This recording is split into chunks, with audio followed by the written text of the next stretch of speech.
tous et bienvenue sur ma chaîne de podcast du Cappuccino des livres. Le temps d'un cappuccino, nous allons parler de livres et d'écriture, mais pas que. Je suis Jess Angel, j'aime autant lire des histoires qu'en raconter et j'avais envie de partager avec vous tout mon univers. Et quoi de mieux qu'un podcast pour le faire ? Alors allons-y, c'est parti.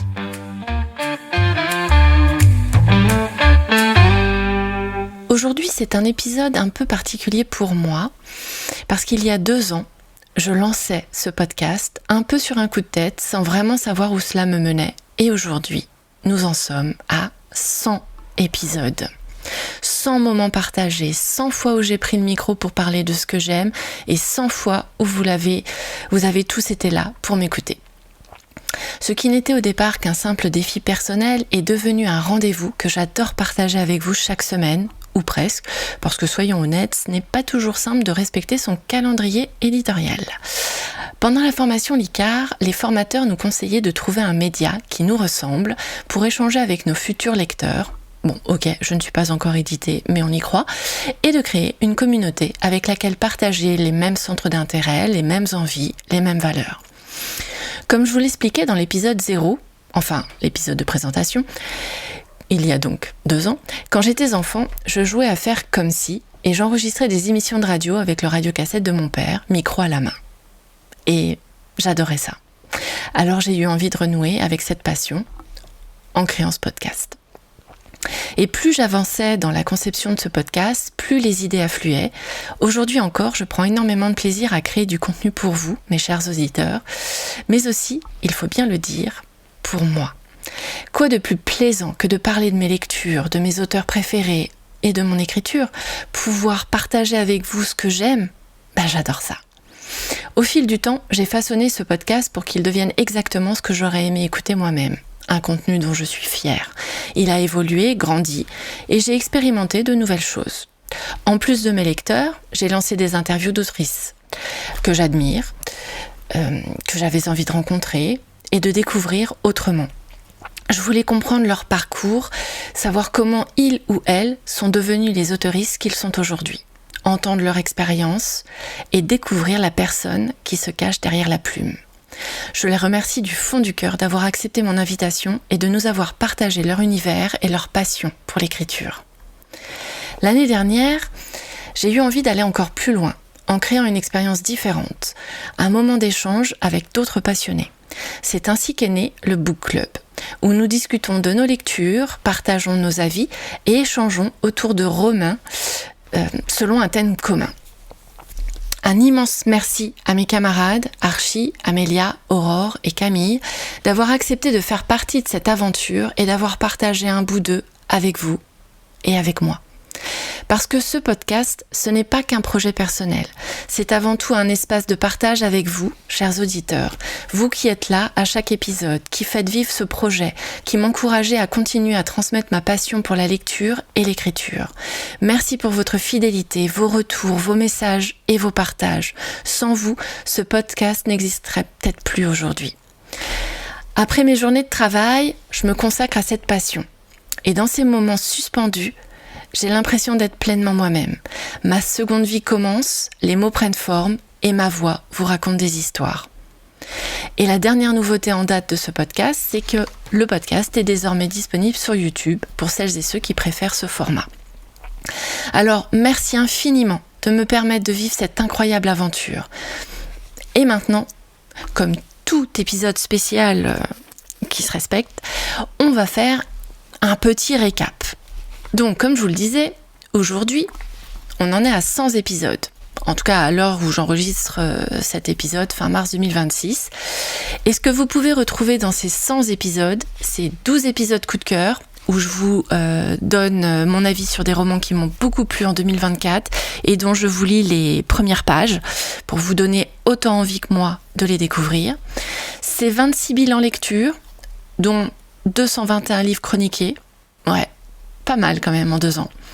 C'est 15 book clubs et autant de thèmes et de livres présentés par mes camarades et moi-même, 41 interviews d'autrices, 26 partages de comptes, podcasts, booktube, Instagram, 2 salons et bien plus encore. Et c'est aussi 24 questions du jour où je vous partageais l'année dernière mes réflexions et expériences autour de la lecture. Un sacré programme que je vous invite à découvrir si ce n'est pas encore fait. Et pour conclure ce 100e épisode, j'aimerais vous partager mes 5 lectures préférées, celles qui m'ont fait grandir, évoluer et vivre des aventures plus fabuleuses les unes que les autres. Alors oui, je sais, se limiter à 6, c'est un vrai défi.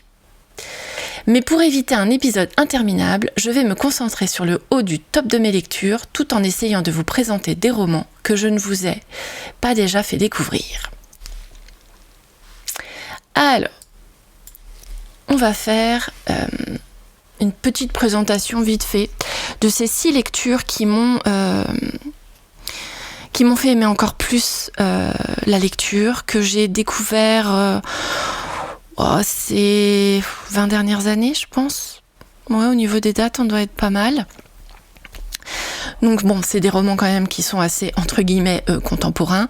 Je vous ai épargné les lectures de mon adolescence, que d'ailleurs je vous avais déjà partagé un épisode en 2024, je crois, avec les lectures qui m'avaient fait grandir, enfant, adolescent et jeune adulte et adulte. J'espère ne pas trop me répéter dans les titres de livres, mais bon, là c'est quand même les 6 séries. Oui, parce qu'en fait c'est des séries, je triche un petit peu, c'est plus que 6 livres, mais c'est 6 lectures. On va résumer ça à ça. Alors donc, ma lecture numéro 6. Alors au fait, c'est pas un top 50, hein, un top 6 du coup. Elles sont pas rangées dans l'ordre de préférence de mes lectures, c'est juste...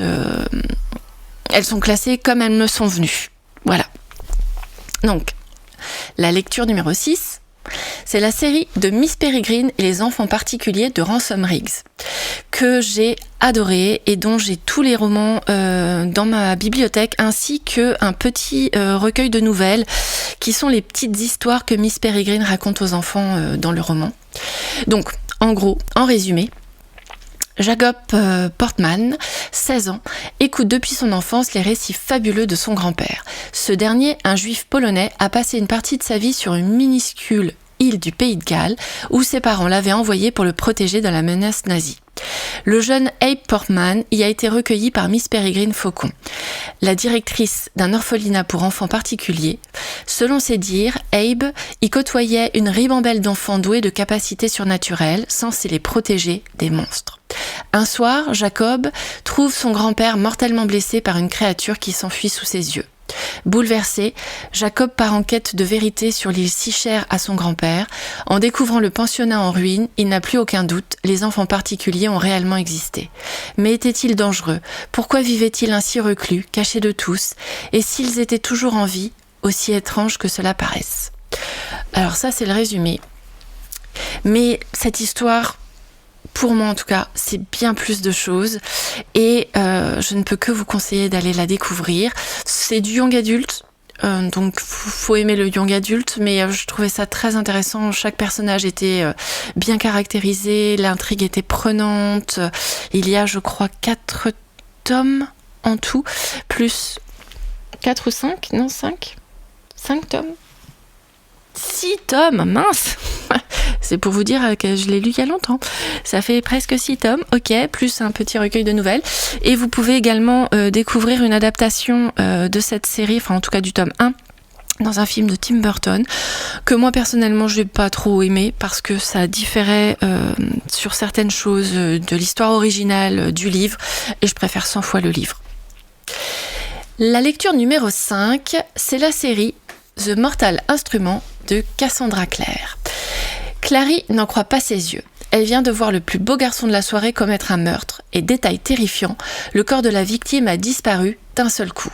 Mais le pire reste à venir. Sa mère a été kidnappée par d'étranges créatures et l'appartement complètement dévasté. Sans le savoir, Clary a pénétré dans une guerre invisible entre d'antiques forces démoniaques et la société secrète des chasseurs d'ombre, une guerre dans laquelle elle a un rôle fatal à jouer. Alors cette série, vous pouvez également la retrouver sur Netflix, je crois. Il y a eu une adaptation qui diffère légèrement de la série originale. Il y a énormément de tomes parce que il y a des sortes de préquels, des séquelles, bref. Il y a toute une série de tomes qui ont été écrits sur cet univers créé par Cassandra Clare. Moi, j'ai lu la série où Clary est l'une des personnages principales, et j'ai également lu les 3 tomes de... Alors attendez, je regarde le titre. Les 3 tomes qui découlent du tome 1 qui s'appelle L'Ange mécanique, qui est une histoire qui se passe, je crois, fin 19e ou 18e siècle, et qui est pareil, c'est dans le même univers. On a des chasseurs d'ombre, des Shadowhunters, qui appartiennent à une communauté qui chasse les monstres à une époque un peu plus ancienne que celle de la série avec Clary, mais qui est tout aussi bien. Je n'ai pas lu les autres, j'ai oublié les titres, mais je crois qu'il y a une série avec les anciens. Bref, je vous laisse les découvrir par vous-même si ça vous intéresse. La lecture numéro 4 se porte sur la série Blackwater de Michael McDowell.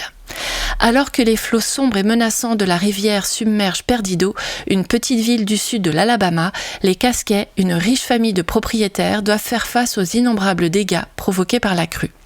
Mené par Mary Love, la puissante matriarche, et par Oscar, son fils dévoué, le clan s'apprête à se relever.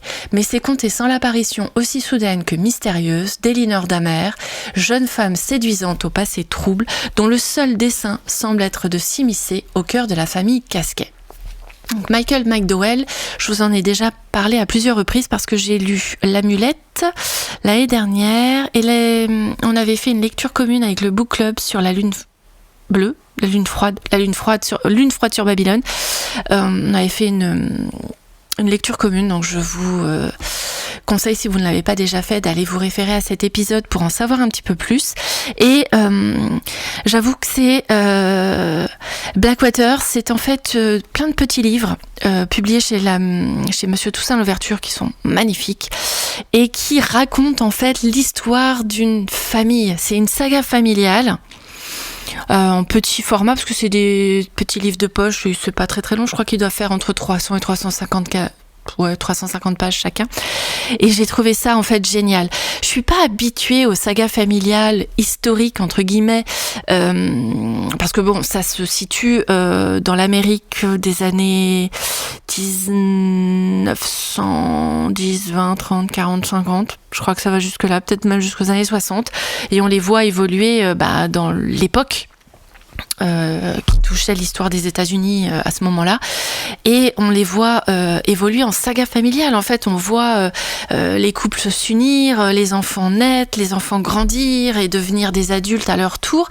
On voit tout ça, on voit certains personnages décédés, on voit certains personnages donc naître, et je suis pas très fan de ce genre d'histoire à la base, mais Michael McDowell, il a réussi, avec le côté fantastique qu'il a mis dans le roman, dans la série en entier, cette touche de fantastique qui intrigue, qui donne envie de tourner la page, qui donne envie de savoir, qui donne envie d'aller plus loin.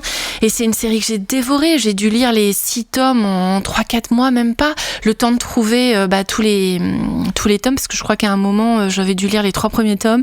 Et il y avait peut-être le tome 4 et 5 qui étaient en rupture de stock. Donc il avait fallu que j'attende la réédition de certains de ces derniers tomes. Mais c'est une série que j'ai dévorée.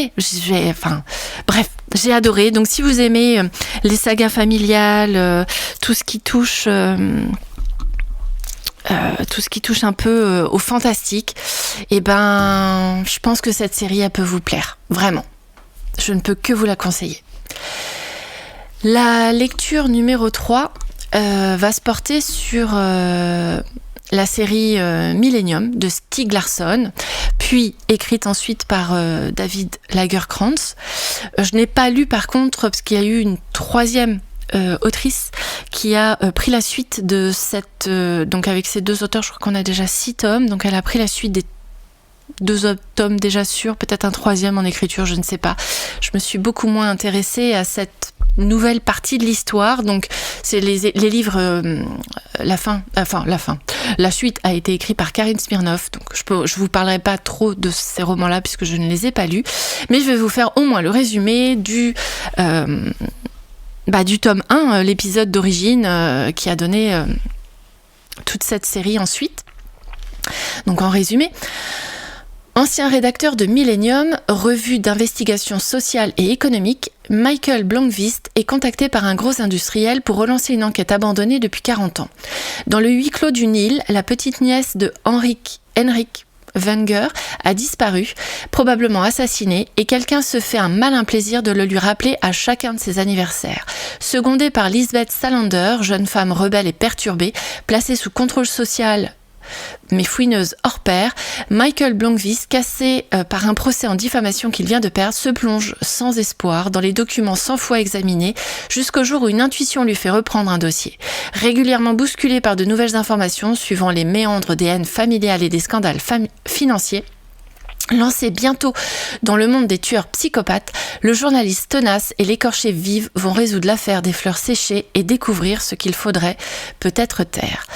Alors c'est une série qui a également été portée à l'écran par 2 fois, je crois. Il y a une série suédoise sur les 3 premiers tomes avec comme héroïne principale, enfin l'actrice principale donc qui interprète Lisbeth Salander par c'est Naomi Rapace, je crois, donc ça c'est dans la version suédoise. Et il y a eu une version américaine avec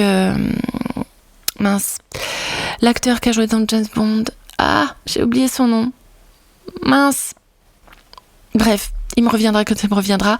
Et j'ai pas le nom de l'actrice. Bon, je vais faire des recherches. Je reviens tout de suite. Oui, l'acteur qui joue Michael Blomqvist, c'est Daniel Craig, donc qui a déjà joué dans James Bond, et Rooney Mara, qui interprète donc Lisbeth Salander. Donc, je peux vous conseiller de regarder les films. Moi, j'ai préféré la version suédoise, que je trouvais beaucoup plus proche du roman. Après, le film avec Daniel Craig était quand même vraiment pas mal. Je crois qu'il y a eu que le tome 1 qui a été mis en film.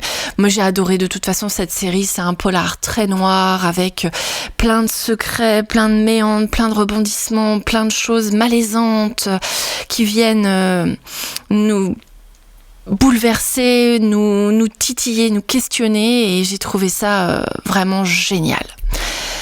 Je ne peux donc, bien entendu, vu que c'est dans mon top, que vous conseiller d'aller le lire, peut-être d'aller voir les films si ça vous en dit. Ma lecture numéro 2 va se porter sur la série La passeuse de mots d'Edgy Twice. En résumé, dans le royaume de Hélios, les mots ont un pouvoir, celui de créer, d'équilibrer, puis de détruire le monde. Lorsqu'on les prononce, aucun retour en arrière n'est possible. Aria, une jeune fille de la capitale, est passionnée de livres.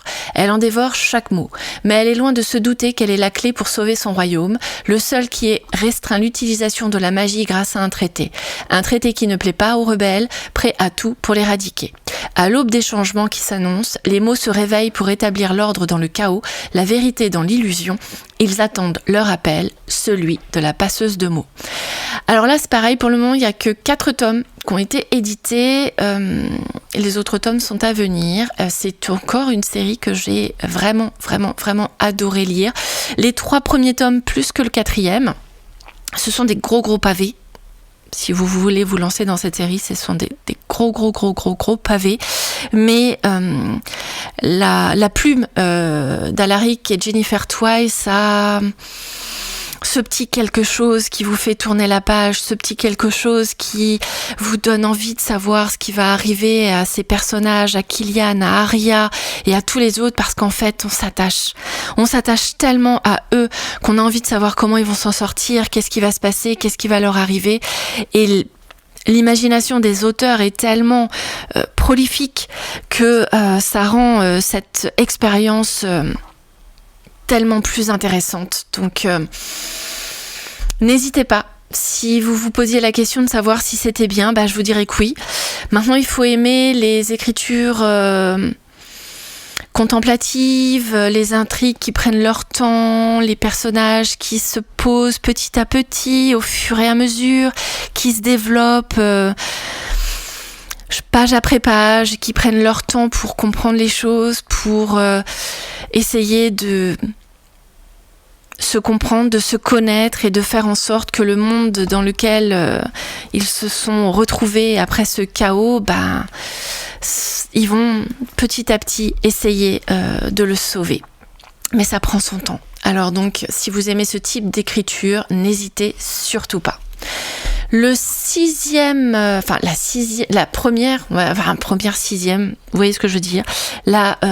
dernière lecture que je voulais vous partager, c'est la série de La Passe Miroir de Christelle Dabos.